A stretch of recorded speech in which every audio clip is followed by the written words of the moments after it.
updates.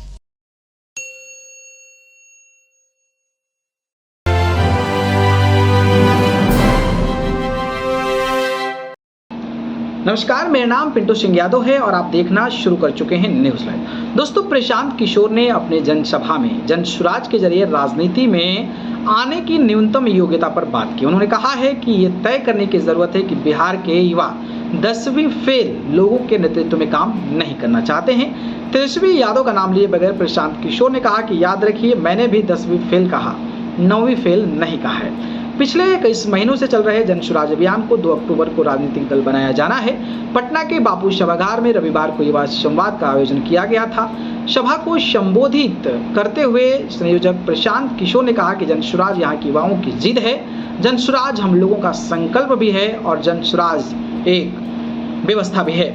लोगों को जनसुराज से जुड़कर चुनाव लड़ने की अपील। उन्होंने कहा कि जनसुराज एक ऐसी व्यवस्था है जिसमें गरीब से गरीब घर का यहाँ आकर समाज के लिए, बिहार के लिए कुछ करना चाहता है। समाज और राजनीति में सुधार के लिए और अपने बच्चों के भविष्य को सुधारने के लिए कुछ करना चाहता है तो आपको पैसे की चिंता नहीं करनी चाहिए, जाति की चिंता नहीं करनी चाहिए, चुनाव जीतने और हारने की चिंता नहीं करनी चाहिए। वह चिंता जनसुराज और अपने बेटे और भाई प्रशांत किशोर पर छोड़िए और बिहार को सुधारने के लिए खड़ा हो जाइए।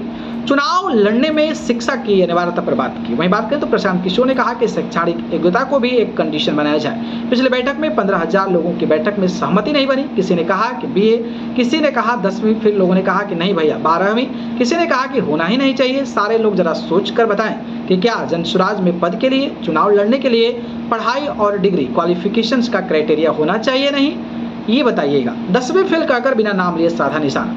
फिर प्रशांत किशोर ने कहा कि जब हम सभा कराते हैं तो लोग कहते हैं कि डिग्री क्वालिफिकेशन का क्राइटेरिया होनी चाहिए और सभा खत्म होते ही कहते हैं कि नहीं होनी चाहिए। अब आपको कहाँ का पढ़ाई का क्राइटेरिया होना चाहिए, क्योंकि बिहार के लोग 10वीं फेल लोगों के नेतृत्व में काम करना नहीं चाहिए। मैंने 10वीं फेल कहा है, 9वीं फेल नहीं कहा है। तो प्रशांत किशोर जिस तरीके से लगातार तेजस्वी यादव पर निशाना साध रहे हैं, अब शिक्षा को लेकर जो बातें की है उस पर आपकी राय क्या है, बताइए। धन्यवाद।